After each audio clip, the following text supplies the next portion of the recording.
यह एक ऐसी टेलीवेद पाठशाला है जो पवित्र बाइबल के सत्यों को सरल बनाकर आपके समक्ष प्रस्तुत करती है। वेद सत्यम, थियोलॉजी सिंप्लीफाइड।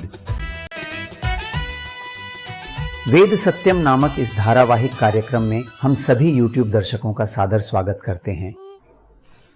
यीशु मसीह के अनमोल नाम में हम सभी दर्शकों को अपनी शुभकामनाएं देते हैं। वेद सत्यम कार्यक्रम को आप सबने इतने प्यार से स्वीकार किया और समर्थन दिया, इसके लिए हम आप सभी का धन्यवाद करते हैं। बाइबल पर हाल के दिनों में यह विवाद बहुत बढ़ गया है। चाहे वे ऐसे लोग हों जो बाइबल से नफरत करते हैं, या वे जो अपने धर्म को श्रेष्ठ दिखाना चाहते हैं, या बाइबल की विशिष्टता से परेशान हैं, चाहे वे जानकार हों या अनजान, कोई भी हो सकता है। वे तर्क देते हैं कि बाइबल कोई सही पुस्तक नहीं है, या इसे बैन कर देना चाहिए, या बाइबल बदल दी गई है, और जो बाइबल अभी हमारे हाथों में है वह मूल नहीं है, और मसीह को परमेश्वर बनाने के प्रयास में, जबकि वह वास्तव में परमेश्वर नहीं थे, उन्हें परमेश्वर बनाने के प्रयास में ईसाइयों ने ही समय के साथ बाइबल में परिवर्तन कर दिए हैं। ऐसा कुछ लोग कह रहे हैं और उसकी आलोचना भी कर रहे हैं। यदि हम थोड़ी देर रुककर विचार करें कि अगर कोई उनके दिव्य ग्रंथ की इसी प्रकार आलोचना करता है, या फिर हम स्वयं इसकी आलोचना करते हैं कि आपने भी अपनी पुस्तक बदल दी है, कि आपके हाथ में जो पुस्तक है वो मूल नहीं है, अगर हम भी पलटकर उनसे यही सवाल करें, तो क्या उनके पास इन बातों का जवाब देने के लिए कोई निश्चित उत्तर है? क्या वे अपनी बात को साबित कर सकते हैं? क्या वे यह साबित कर सकते हैं कि उनका पवित्र ग्रंथ ऐतिहासिक रूप से विश्वसनीय है और समय के साथ उसमें कोई बदलाव नहीं किया गया है? क्या वे इसके लिए कोई ठोस प्रमाण दिखा सकते हैं? वे दिखा सकते हैं या नहीं ये तो पता नहीं, लेकिन जब बात बाइबल की आती है, हमारे पास आज पुराना नियम और नया नियम मिलाकर एक पूर्ण बाइबल ग्रंथ है, जो पवित्र शास्त्र, परमेश्वर के दिव्य लेख हैं। ये कहने के लिए कि जिस प्रकार वे उस समय लिखे गए थे, आज भी लगभग 4000 साल बाद भी वैसे ही यथावत हमारे हाथों तक पहुंचे हैं। हमारे पास प्रमाण हैं, आज हमारे पास सबूत हैं। इसके लिए हमें परमेश्वर की स्तुति करनी चाहिए। लगभग 4000 साल पहले जिस बाइबल को लिखना शुरू किया गया और 2000 साल पहले जिसे लिखना पूरा किया गया, वही आज हमारे हाथों में है। इसकी प्रामाणिकता क्या है, यह हमने पिछले ऐतिहासिक भाग में देखा था। तो अब हमें खुद से कुछ सवाल पूछने चाहिए। क्या बाइबल ठीक वैसी ही जैसी लिखी गई थी यथावत हमारे हाथों तक पहुंची है? इतने हजार साल बीत जाने के बाद जो बाइबल आज हमारे हाथों में है, जिसका हमने अभी उपयोग किया है, और यह बाइबल जो हजारों भाषाओं में अनुवादित हो चुकी है, दुनिया भर में यह बाइबल जिसकी सबसे ज्यादा प्रतियां छापी गई हैं, और यह बाइबल दुनिया में सबसे ज्यादा प्रकाशित होने वाली पुस्तकों में से एक है। चीन में भी 100 मिलियन यानी 10 करोड़ से भी ज्यादा प्रतियों के आंकड़े को पार कर चुकी यह बाइबल कितनी हद तक आज हमारे हाथों में जो आधुनिक बाइबल है, वह उस प्राचीन बाइबल के कितनी निकट है जो अनगिनत प्रतियों के माध्यम से हम तक पहुंची है। जैसा कुछ आलोचक कहते हैं, क्या बाइबल को सचमुच में बदल दिया गया है? इन बातों को हम इस नए एपिसोड में इन सभी बातों पर ध्यान देने जा रहे हैं। अब तक बाइबल के ऐतिहासिक पहलुओं और उसकी सत्यनिष्ठा पर विचार और अध्ययन करने के बाद अब हम इसकी प्रामाणिकता पर गहराई से अध्ययन करने जा रहे हैं। इसका मतलब है, क्या उस समय की बाइबल आज तक सुरक्षित रखी गई है? मेरा मतलब है, क्या उसमें मौजूद अक्षर, उसमें मौजूद शब्द और उसमें मौजूद संदेश बिना किसी बदलाव के हम तक पहुंचे हैं? प्राचीन हिब्रू और ग्रीक भाषाओं में, और कहें तो कुछ हिस्से मूल रूप से अरामाइक भाषा में, क्या यह दिव्य ग्रंथ, परमेश्वर का पवित्र शास्त्र, बाइबल ग्रंथ जो लिखा गया था, और जो बाइबल हम आज इस्तेमाल कर रहे हैं, क्या वे दोनों असल में एक ही हैं? यदि इसे संरक्षित किया गया है, तो इसे इतने लंबे समय तक संरक्षित रखने के क्या कारण हैं? इसे संरक्षित करने के लिए क्या सावधानियां अपनाई गईं? इस तरह के कई सारे विषयों पर हमने बाइबल की प्रामाणिकता में, जिसे कैनोनिसिटी ऑफ द बाइबल भी कहते हैं, अध्ययन करना शुरू कर दिया है। बाइबल कैनोनिसिटी यानी बाइबल की प्रामाणिकता क्या है, आइए देखें। सबसे पहले यह शब्द कैनन, यह ग्रीक शब्द कैनन से या कन्हे नामक हिब्रू शब्द से उत्पन्न हुआ है। कैनन का वास्तव में क्या अर्थ होता है? यदि हम इसकी व्युत्पत्ति देखें, अर्थात जब यह शब्द उत्पन्न हुआ था तब इसका क्या अर्थ था, तो इसका अर्थ था एक टहनी, एक पेड़ की शाखा या एक सरकंडा। समय के साथ यह कैनन शब्द एक मापने वाली छड़ी के रूप में उपयोग किया जाता है। यह बदल गया है। इसका मतलब है कैनन का अर्थ है एक मापने वाली छड़ी। कैनन शब्द का इस्तेमाल इस प्रकार होने लगा कि जब किसी चीज के लिए कोई मानदंड निर्धारित किया जाता था तो उसे कैनन कहा जाता था। इसलिए कैनन का मतलब है एक मापदंड। तो कैनन का अर्थ है एक मानक, एक नियम, या हम इसे हिंदी में एक नपैमानार भी कह सकते हैं। अगर हम देखें कि बाइबल का कैनन कैसे बना, तो ये दिव्य रचनाएं, यानी आज हमारी बाइबल में 66 पुस्तकें हैं, मतलब 66 रचनाएं हैं। ईश्वर से संबंधित इन दिव्य रचनाओं का यह एक संग्रह है। इन्हें एक साथ इकट्ठा किया गया, संकलित किया गया। इस संकलन को करते समय एक प्रामाणिकता का पालन किया गया। वह प्रामाणिकता यह थी कि किन पुस्तकों को शामिल किया जाना चाहिए और किन को नहीं किया जाना चाहिए। तो उसी प्रामाणिकता को बाइबल कैनन या केवल कैनन कहा गया। ऐसे में यहां एक सवाल उठता है, या यह कहा जाए कि यहां एक संदेह पैदा हो सकता है कि कुछ धार्मिक नेताओं, यहूदी धर्मगुरुओं या कलीसिया के सदस्यों, कलीसिया के अगुवों और ईसाई नेताओं ने एक साथ बैठकर कुछ रचनाओं को बाइबल में शामिल कर लिया और कुछ अन्य को बाहर कर दिया। इसलिए यह खतरा है कि लोग यह मान लें कि यह कैनोनिसिटी या प्रामाणिकता इन धर्मगुरुओं द्वारा तय की गई है, परंतु यह सत्य नहीं है। यह कहा गया है कि कैनन ग्रंथों या पुस्तकों का कोई अधिकृत संग्रह नहीं है, बल्कि कैनन स्वयं में ही अधिकृत पुस्तकों का एक संग्रह है। इसका अर्थ है यह ऐसा संग्रह नहीं है जहां उन्होंने मनमानी से कुछ पुस्तकें अपनी पसंद से रखी हों और कुछ नापसंद वाली हटाई हों, सिर्फ एक मानदंड स्थापित कर यह तय कर कि कौन सी पुस्तकें रखनी हैं और कौन सी हटानी हैं। यह कोई आधिकारिक या स्वीकृत संग्रह नहीं है, बल्कि कैनन का अर्थ है उन पुस्तकों को एकत्र करना और संकलित करना जो स्वीकृत, आधिकारिक और ईश्वरीय प्रेरणा से लिखी गई हों।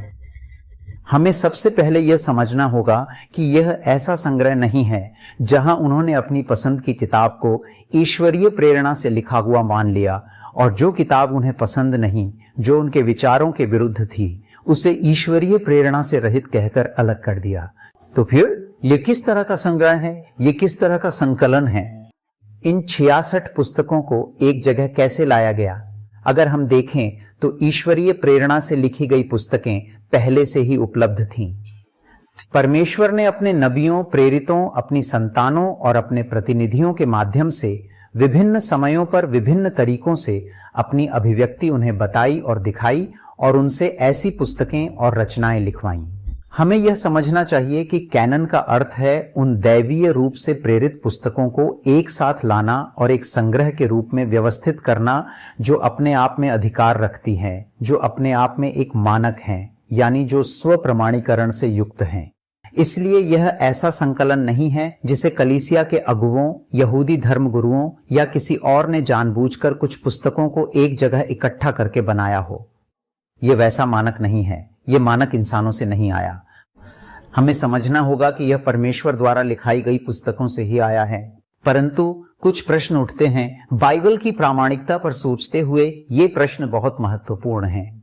सिर्फ इन्हीं 66 पुस्तकों को क्यों इकट्ठा किया गया? इनकी खासियत क्या है? बाकी पुस्तकों को क्यों अस्वीकार कर दिया गया? उनकी स्थिति क्या है? इन 66 पुस्तकों को दिव्य पुस्तकें मानने के पीछे क्या मुख्य कारण हैं? इन 66 पुस्तकों का संग्रह क्या पूरा हो चुका है, या क्या कोई 67वीं या 68वीं पुस्तक जैसी कोई दिव्य रचना बाकी रह गई है?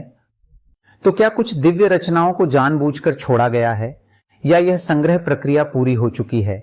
यानी क्या कैनन बंद हो चुका है? इस तरह के सवाल बहुत अहम हैं।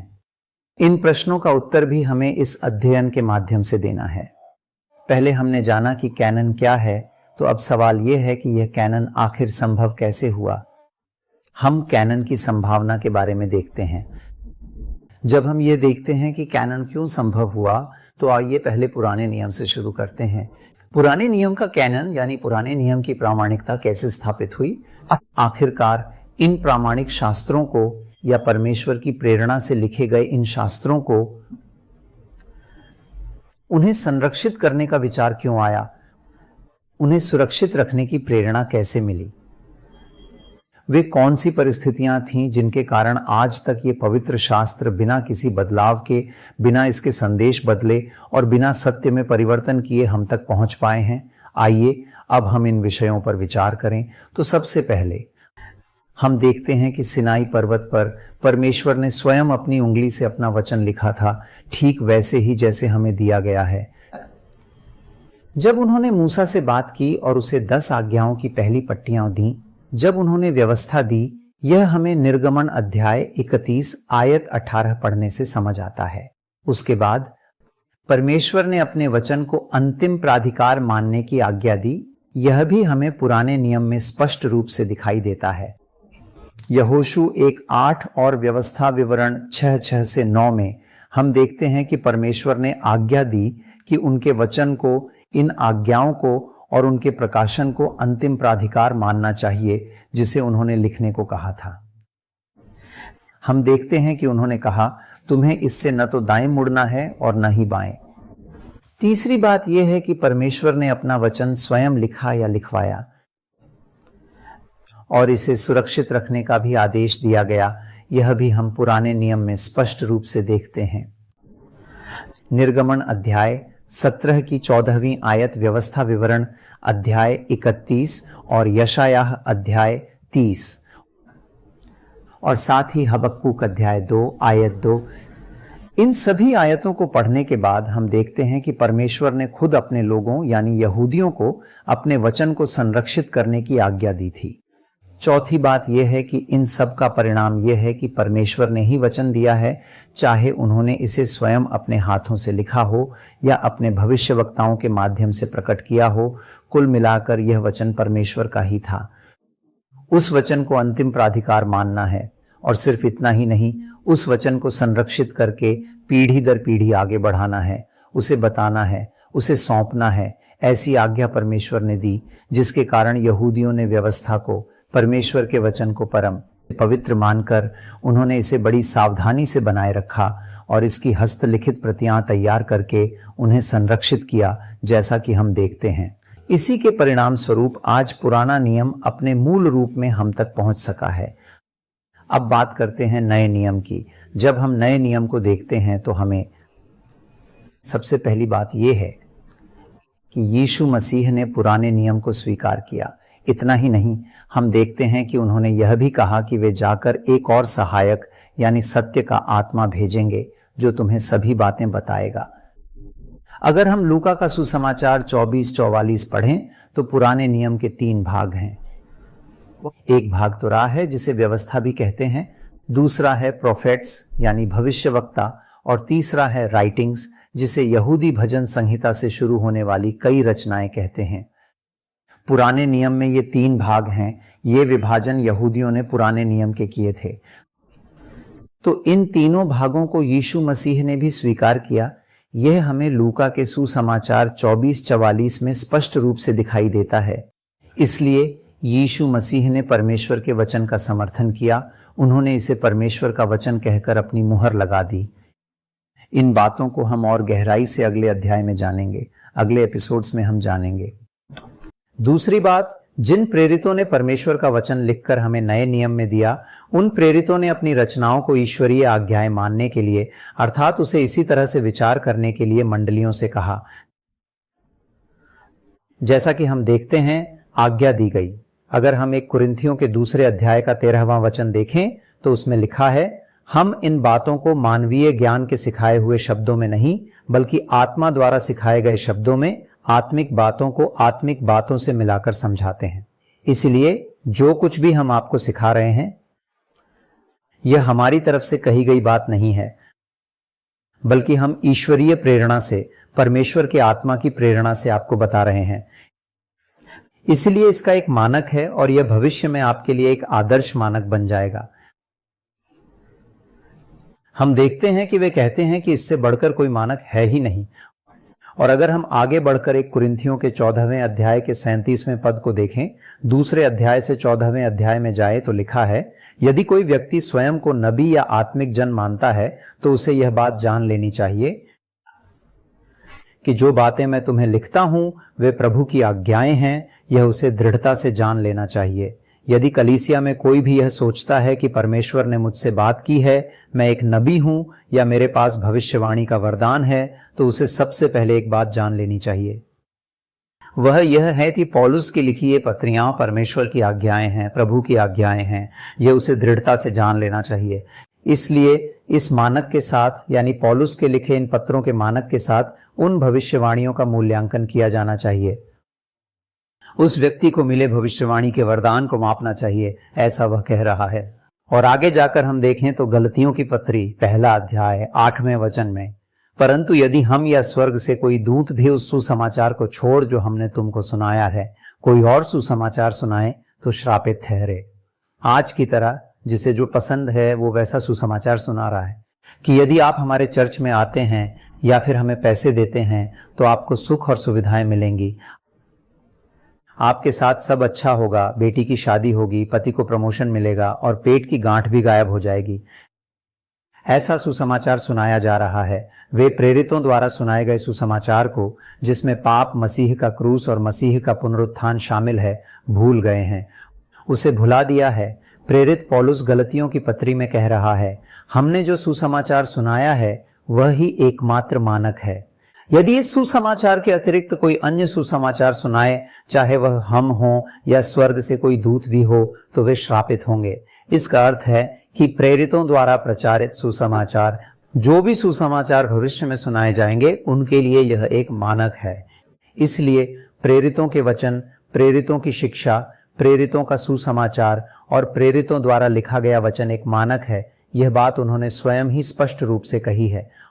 और इतना ही नहीं, यदि आप एक थिस्सलुनीकियों के 2 अध्याय का 13वां वचन पढ़ेंगे तो पाएंगे, और इसी कारण हम निरंतर परमेश्वर का धन्यवाद करते हैं, क्योंकि जब तुमने हमारे द्वारा परमेश्वर के वचन को सुना और उसे स्वीकार किया, तो उसे मनुष्य का वचन न मानकर, जैसा कि वह वास्तव में है, परमेश्वर का वचन समझकर ग्रहण किया। वही वचन जो विश्वासियों में तुम में है, वह कार्य सिद्ध कर रहा है। अर्थात प्रेरितों ने जो कुछ भी उपदेश दिया था, वही वचन विश्वासियों में परमेश्वर का कार्य पूरा कर रहा है। अर्थात वे पवित्रता में आगे बढ़ें, मसीह के स्वरूप में रूपांतरित हों और उनका चरित्र परिवर्तित हो सके। इसलिए वह वचन प्रभावशाली और सामर्थ्यवान है, ऐसा वे कह रहे हैं। तो सबसे पहली बात यह है कि यीशु मसीह ने परमेश्वर के वचन को स्वीकार किया। दूसरी बात, प्रेरितों का यह कहना कि उनकी शिक्षाएं, उनके पत्र या उनके सुसमाचार ये सभी प्रामाणिक हैं। और अब तीसरी बात, नया नियम। जब हम इस बात पर विचार करते हैं कि प्रामाणिकता कैसे संभव हुई, तो तीसरी बात यह है कि प्रेरितों ने अपनी रचनाओं की नकल प्रतियां बनवाकर उन्हें मंडलियों में पढ़ने का आदेश दिया था। हम देखते हैं कि वे कहते हैं, आप इनकी प्रतियां बनवाकर अलग अलग मंडलियों में प्रसारित और वितरित करें और फिर उन्हें अपनी मंडली में पढ़ें। यदि आप कुलुस्सियों की पत्री 4 अध्याय 16वां वचन पढ़ें और जब यह पत्री तुम्हारे यहां पढ़ ली जाए, तो ऐसा करना कि लौदीकिया की मंडली में भी पढ़ी जाए, और वह पत्री जो लौदीकिया से आए उसे तुम भी पढ़वाना। उस मंडली को लिखा मेरा पत्र आप अपनी मंडली में भी मंगवा लीजिए। उसी तरह आपकी मंडली में मैंने जो पत्र आपको लिखा है, उसे पढ़कर उसकी प्रतिलिपि वहां भेज दीजिए। वे उसे पढ़ेंगे और मैंने जो पत्र उन्हें लिखा है उसकी एक प्रतिलिपि तैयार करवाकर आप भी उसे मंगवा लीजिए। हम देखते हैं कि पौलुस कहते हैं, आप भी उसे पढ़िए। इतना ही नहीं, एक थिस्सलुनीकियों के पत्र के 5वें अध्याय 27वें वचन में, मैं तुम्हें प्रभु की शपथ देता हूं कि यह पत्र सब भाइयों को पढ़कर सुनाना, ऐसा एक आदेश जारी किया। मैं जो ये पत्र लिख रहा हूं, आपको वे सभी भाइयों को पढ़कर सुनाना चाहिए। इसलिए उन दिनों में इन पत्रों की प्रतिलिपि बनाना, उन्हें प्रसारित करना और उन्हें विभिन्न मंडलियों में पढ़कर सुनाना एक प्रथा, एक परंपरा और एक मानक बन गया था। तो यह कैनन कैसे संभव हुआ, हम इस पर विस्तार से बात करेंगे। पुराने नियम में परमेश्वर ने स्वयं अपने हाथों से लिखा। उसके बाद परमेश्वर ने नबियों और अन्य व्यक्तियों को बुलाया, उन्हें अपनी ईश्वरीय प्रेरणा दी और उन्हें लिखने का आदेश दिया, उसे संरक्षित करने को कहा और इतना ही नहीं, उसे पीढ़ी दर पीढ़ी बताया जाए, यह भी कहा, और उससे दाएं या बाएं विचलित न होने का निर्देश दिया गया था और उसे अंतिम मानक मानने को कहा गया था। इन्हीं सभी कारणों से यहूदी पुराने नियम के धर्म ग्रंथों को अत्यंत पवित्रता और सावधानी से संरक्षित कर पाए और इस प्रकार आज तक हम तक पहुंचाने में सफल रहे।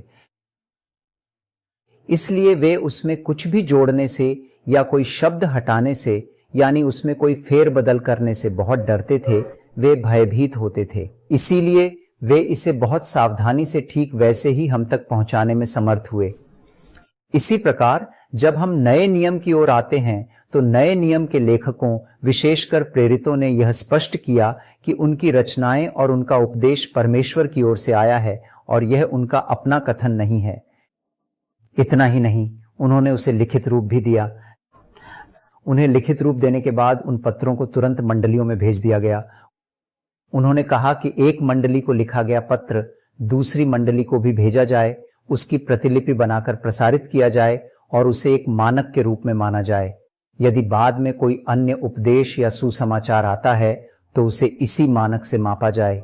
इसी कारण नए नियम के समय में भी उनकी रचनाओं को न केवल उन्हें सावधानी से संरक्षित किया गया, बल्कि उनकी अनेक प्रतियां बनाई गईं, उन्हें अत्यंत संभाल कर रखा गया और उन्होंने अगली पीढ़ियों तक पहुंचाया, जैसा कि हम स्पष्ट रूप से देखते हैं।